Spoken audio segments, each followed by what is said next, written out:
D'Lo 404 Boxing and More. I want to get a quick video out this morning on my morning commute. I want to say thank you to my repeat subscribers, to my repeat viewers. If you're new to the channel, I want to say thank you for viewing. Ask that you please subscribe. If you're feeling the content, please like, share, and comment as well on my video. This morning I want to talk about a statement that Eddie Hearn made, saying that Dillian Whyte was the front runner for the fight in April with AJ. Now granted, this is all contingent upon AJ winning his next fight against Povetkin, that Dillian Whyte is the front runner to be his opponent in April. Of course, Dillian Whyte also is supposed to fight in December, so it would be contingent upon him winning his fight also, as well as if Wilder and his team doesn't swoop in and again start back conversing with Hearn about making a deal. So, you know, as things stand right now, it looks like we may get Dillian Whyte and AJ in April if everything plays out as expected by Hearn with their interim fights. Now, I want to say this is something that I made a video on earlier, probably last month, where the video's titled "AJ needs a dance partner in April" or something along those terms. So, you know, my thoughts on that is, first thing I want to address is Wilder and his team not communicating with Hearn right now. I don't blame them. After 4 months of negotiations and basically a year of back and forth about making a fight, that Hearn and basically that team Hearn and AJ have said on record more than once they really don't want the fight, there's really nothing to talk about. Wilder and his team, they have a fight in place, just like AJ does. They have a fight in place that it is not something to be taken lightly. It's not some tune-up fight. It's a serious fight against a serious opponent in Tyson Fury that you can't overlook. So Wilder and his team are doing the right thing and not negotiating on a fight past the fight that they already have in place. I mean, AJ is saying he's not overlooking Povetkin, but yet and still they have to look forward to the business at hand for the next fight after that, should things go as expected or as they hope. But again, I don't blame Wilder and his team for not negotiating or talking to Eddie Hearn right now. And I know the AJ protectors will come out in droves and say, see, Wilder don't want to fight. They won't even respond to Eddie Hearn. I mean, what's the point right now? I mean, right now he has an opponent in place. He has a fight that, you know, has to be announced and built up, and they shouldn't build that fight off the back of a potential showdown with AJ. They need to build that fight off of what they've already accomplished individually, and by they I mean Tyson Fury and Deontay Wilder, and build it up on what they expect the fight to be, or what they want to sell us as the fight will be. So I don't blame them whatsoever for not wanting to talk to AJ, Hearn, either of the Hearns, and just going about their business, taking care of the business at hand. You know, once that fight is over, if they decide they want to double back and talk to team AJ, talk to Hearn about making that fight happen, whether that be with Wilder making an offer again, or whether that be with Hearn coming with a respectable offer, I'd welcome that as a fight fan, for them to double back and explore that fight. But if they don't, I'm not mad at them. I'm not mad at them whatsoever, because at some point, that fight is going to come to them, and it's going to come in the form of a very respectable offer that makes sense to begin negotiations. I wouldn't have blamed Team Wilder whatsoever if when Hearn came with that $12.5 million offer, if they basically just flat out turned it down and never talked to him until they came with something respectable. And I feel like at this point, that's what they need to do. That's the attitude. That's the attitude and stance they need to take. As long as Hearn's talking about these flat fee offers, for me, that will be a non-starter.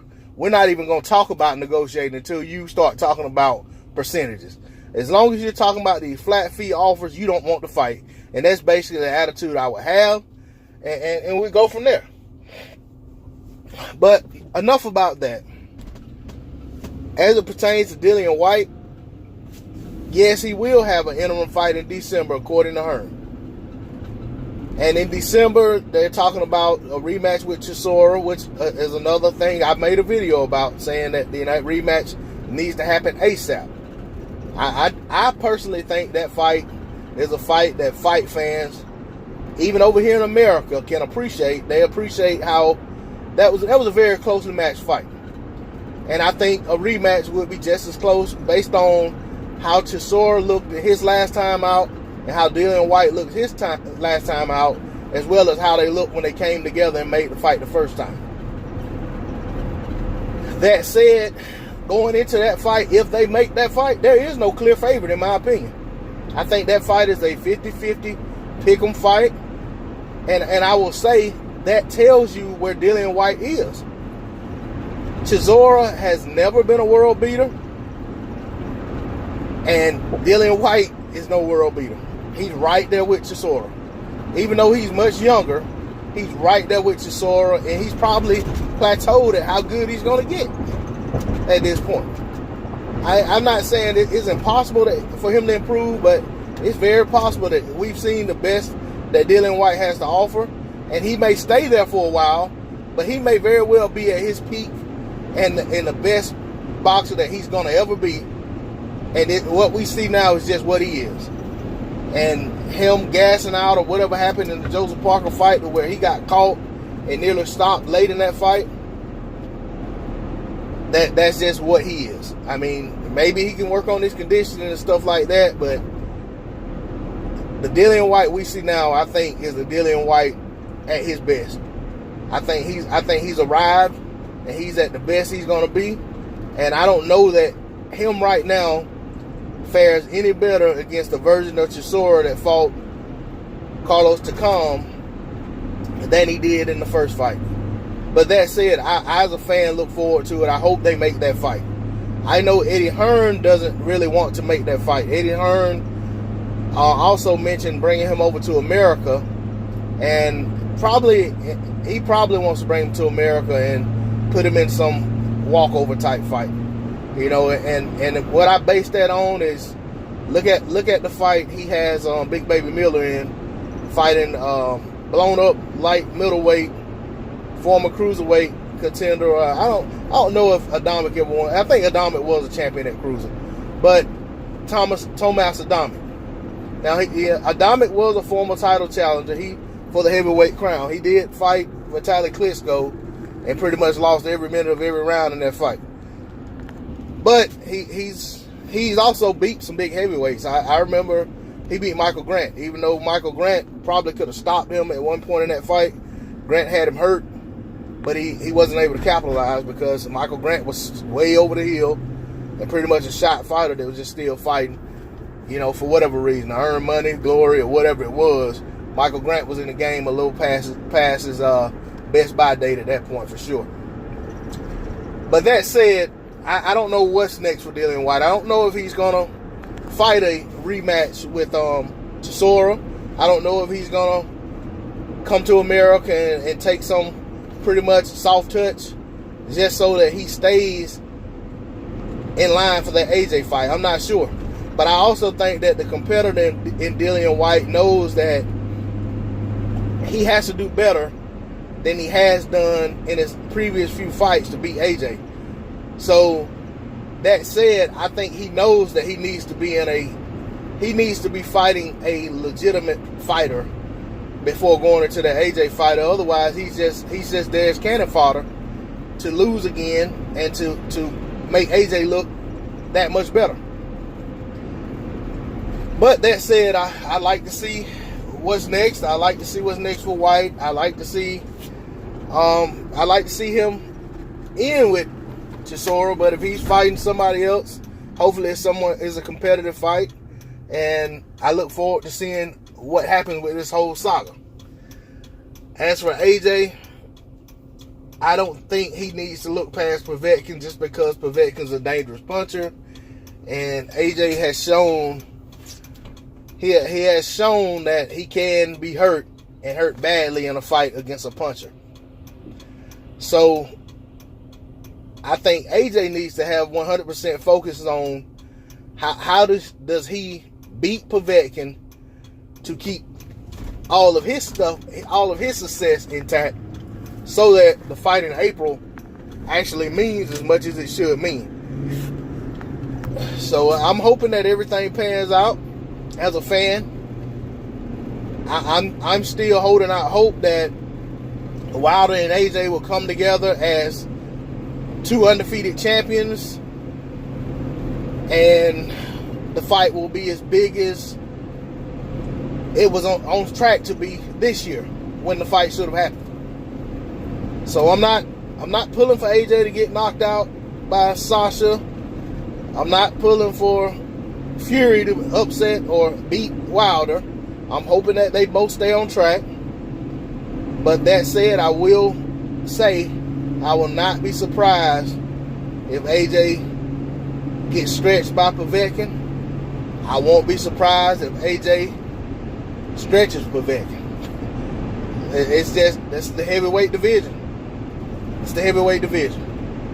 You know, and honestly, with Wilder, if Wilder doesn't fight like Deontay Wilder typically does, and he goes out there and allows Tyson Fury to make him keep his hands in his pocket and get up rounds on him, Tyson Fury may find a way to play keep away and do just enough to continue to steal rounds. Wilder could lose a decision. I mean, he could lose an embarrassing decision like Klitschko did. But I don't think Wilder's that type of fighter. I think Wilder is too aggressive. He's a lot younger than Klitschko was at the time Tyson Fury fought him. He's a lot hungrier. He still has that chip on his shoulder, feels like he has a lot to prove. So I don't foresee him allowing Tyson Fury to steal the play away from him and derail him from what he's trying to accomplish. But again, this is heavyweight boxing. And this is boxing in general. You never know what's going to happen. So I'm hopeful, but again, it was already written that Dillian Whyte was on track to become AJ's opponent for April. Eddie Hearn has dropped breadcrumbs and tidbits here and there suggesting that. He actually even came out and said it, let it slip out his mouth when he was interviewing with the Boxing Voice with Ness. So I wouldn't be surprised if he convinces Dillian Whyte to take some soft touch that isn't so obvious, but not take the Chisora fight, because he knows Chisora has the ability to beat Dillian Whyte, whether that be on rounds or potentially to KO Dillian Whyte. So, and he knows that the AJ Chisora fight won't be as big as the Dillian Whyte AJ fight. So I can see Eddie Hearn convincing Dillian Whyte to take something softer just to stay on track, and then to slide him into that position if they can't get Wilder to accept some offer that doesn't make sense for Team Wilder. But I will give Dillian Whyte credit. Whyte is reported as saying that he's not focused on the AJ fight right now. That fight is basically a can-be fight, but not a will-be fight right now. But he knows he has a fight scheduled in December, and that's what he's focused on, is who he's going to be fighting in December, and coming up with a game plan for that fighter, and making sure that he wins that fight. And that's the approach he should have. I mean, he should hope for the best with the AJ situation, but that's not, it's like that old saying, a bird in the hand beats two in the bush. AJ fight is a possibility. It's basically a certainty that he is supposed to be fighting in December against someone, and that does need to be where his focus is. It needs to be on getting that fight made, doing the absolute best he can to win that fight, look impressive in the process, and put himself in best position to beat AJ should he end up being AJ's opponent in April. And on that, I'm going to go ahead and close it out and just say thanks for viewing my video. Get ready for my work day. I'm out. Appreciate it.